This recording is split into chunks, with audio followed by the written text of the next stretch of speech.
जय महाकाल। साधना जब आप कोई पूरी कर लेते हैं तो उसके बाद अपनी माला, आसन और वस्त्र का आपको क्या करना चाहिए? ऐसा एक प्रश्न था किसी साधक का, तो उसका उत्तर मैं आपको देने दे रहा हूँ।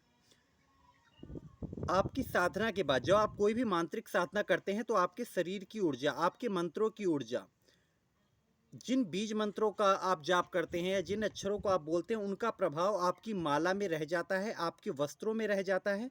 और जिस आसन पर बैठकर आप लंबे समय तक साधना करते हैं, चाहे कोई विशिष्ट साधना आप नहीं भी कर रहे हैं, एक सामान्य पूजन या चंडी पाठ या दुर्गा माता या पंचाक्षरी का जाप भी अगर आप किसी आसन पर नियमित वर्षों तक, सालों तक करते रहते हैं, तो वो आसन स्वतः सिद्ध हो जाता है। आपका अंगोछा, अंगवस्त्र, अपर्णा, माला, गोमुखी, ये सभी वस्तुएं सिद्ध हो जाती हैं। जब ये प्रयोग के लायक न बचे, अर्थात माला अब आपकी साधना पूरी हो गई, कुछ साधनाओं में खासतौर पे गुरु मंत्र, गायत्री मंत्र, पंचाक्षरी, नवाण मंत्र, इन मंत्रों की साधना के बाद इनकी माला को गले में धारण कर लेना चाहिए। अन्य किसी साधना जैसे यक्षिणी साधना, अप्सरा साधना, परी साधना, जिन्न साधना, ये सब अगर आप साधनाएं करते हैं तो इन साधनाओं को पूरा होने के बाद अपनी माला, यंत्र, उसे प्रवाहित कर दीजिए।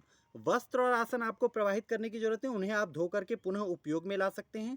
किंतु यदि किसी साधना का आसन वस्त्र आपको नहीं लाना है उपयोग में, तो अब उसे आप प्रवाहित कर दीजिए। अगर प्रवाहित करने का स्थान नहीं है तो किसी तालाब में डाल सकते हैं, कुएं में डाल सकते हैं, अथवा पीपल के पेड़ या बरगद के पेड़ के नीचे रखते हैं। ये प्रकृति में अर्पित कर दें तो उत्तम है। अगर ये भी आपको सुलभ नहीं होता तो कहीं भी एक गड्ढा खोद के उस गड्ढे के अंदर आप मिट्टी में दबा सकते हैं। अगर आपके घर में फ्लैट वगैरह में आप रहते हैं तो आप अपने किसी गमले के अंदर, गमले की मिट्टी में अपनी आसन, ये अपनी माला, यंत्र इत्यादि चीज़ों को आप गाड़ सकते हैं। वस्त्रों को जहाँ तक हो सके उन्हें प्रवाहित कर दें या किसी पेड़ पे, बरगद या पीपल के पेड़ पे बांध दें।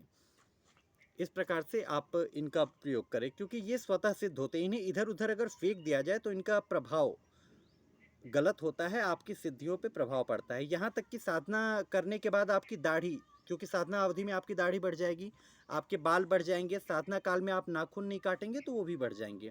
आप अगर जब इन्हें साधना पूरी होने के बाद इन्हें कटवाते हैं तो अपने दाढ़ी के बाल तक को भी आप प्रवाहित करने की कोशिश करें, इन्हें ऐसे ही फेंका नहीं जाता।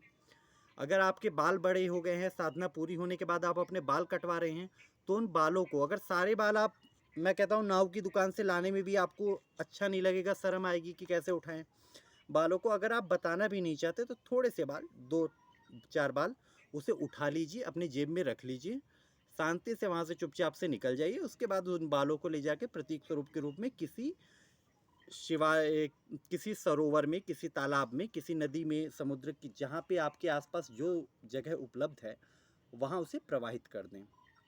नहर इत्यादि का आप प्रयोग कर सकते हैं, कुआं हो तो कुएं में भी डाल सकते हैं। इस प्रकार से आप उन्हें प्रवाहित कर दें, ताकि उससे क्या रहता है कि आपकी की हुई तपस्या का अंश, जो आपकी दाढ़ी ने, आपके बालों ने, आपकी माला, आसन इत्यादि चीज़ों ने अवशोषित किया था, वो पुनः प्रकृति के माध्यम से आपको प्राप्त हो जाती है। नहीं तो ये आपकी ऊर्जा उतनी व्यर्थ चली जाएगी। आशा करता हूँ आप इसे समझ पाए होंगे। जय महाकाल।